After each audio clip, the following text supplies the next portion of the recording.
Welcome, students. Today we are going to learn this poem, that is a photograph written by Shirley Tolson. First of all, introduction of the poem.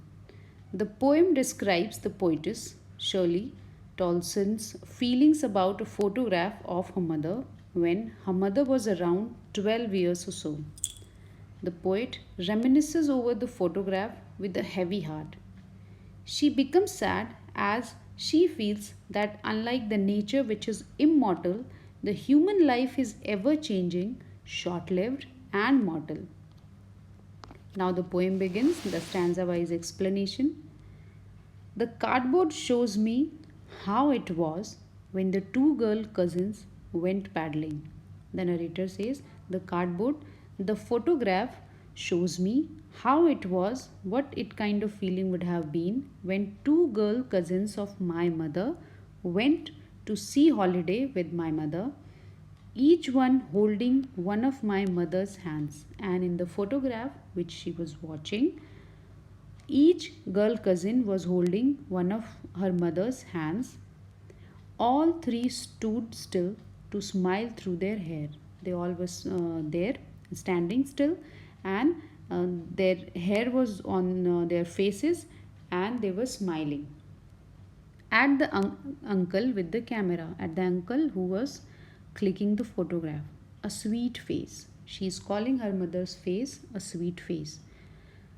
My mother's, that was before I was born, she says. My mother's face was looking very sweet, and it was the time before I was born. Obviously, the mother was nearly 12 that time.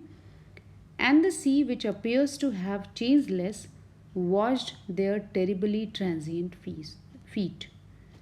The poet here tells that the sea, which appears to have changed less, the sea where they are standing, the sea is still there, and it is still in that shape itself. And in the photograph, the what the sea has done, washed their terribly transient feet, means now there the mark of their foot is not there, but the sea is still there, means the people who are in the photograph, they are not as it is, but the nature, the sea, is as it is this time as well. Some 20-30 years later, she would laugh at the snapshot. And if my mother would have seen that photograph after some 20-30 years later, I'm sure she would have laughed at the photograph. Snapshot here means photograph. See, Betty and Dolly, she would say, and look how they dressed us for the beach. She would have told her cousins, Betty and Dolly, see how our parents had dressed us for the beach. The sea holiday was her past. The sea holiday, which is there in the picture, was her past. Mine is her laughter, as she is here no more, and her laughter is now passed to me. Both wry with the labored ease of loss. My mother's sea holiday was her past, and her laughter is my past now, and both of us are trying to come out of our loss with difficulty. Labored easier. Two opposite things are written here. So, figure of speech is oxymoron here. Oxymoron. Then she says, now she has been dead nearly as many years as that girl lived. She says that now she is dead as many years as that girl lived, means the girl in the photograph lived as many years now my mother has died. And of this circumstance there is nothing to say at all, it's silence silences.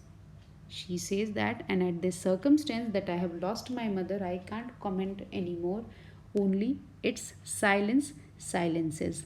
Again here silence silences here, s and s is here, so it is alliteration. The consonant sound repetition, figure of speech is alliteration.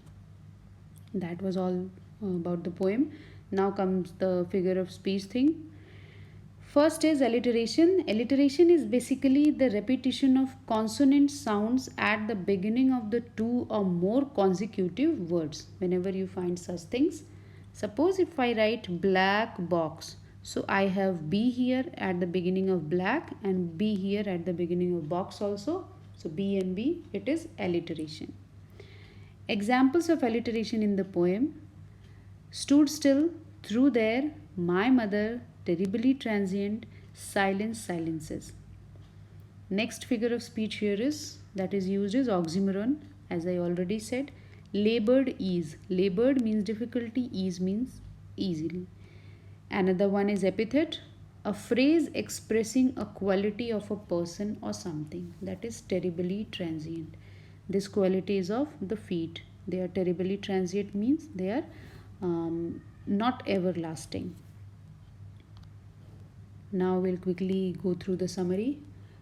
Uh, the scene in the photograph is described here. The photograph was taken before the poet was born. In the photograph, the poet's mother is seen with her two girl cousins, Betty and Dolly. It was taken by their uncle when the three girls were paddling in the sea.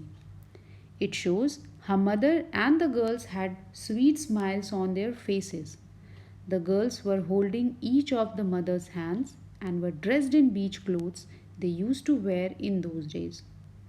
The sea washed their transient feet. The sea is immortal, has not changed at all, but her mother is no more. And there is future prediction as well in the poem. The poet wonders at mother's reaction if she would have seen the photograph after 20-30 years. She would laugh and ask Betty and Dolly, the cousins, how they dressed for the sea beach. The sea holiday was now a thing of past for mother, just to remember fondly with laughter, and the sweet laughter of my mother had become a thing of past for me, the poet. The poet here says that the sea holiday was passed to my mother, which made her laugh, and her laughter is passed to me because she is no more. Present reality is also described. The mother is no more now. She died nearly 20-30 years ago. There is silence all around, and that is the reality the poet had to accept and face forever. She can't do anything about this. That's all for the poem. Thank you everyone for watching.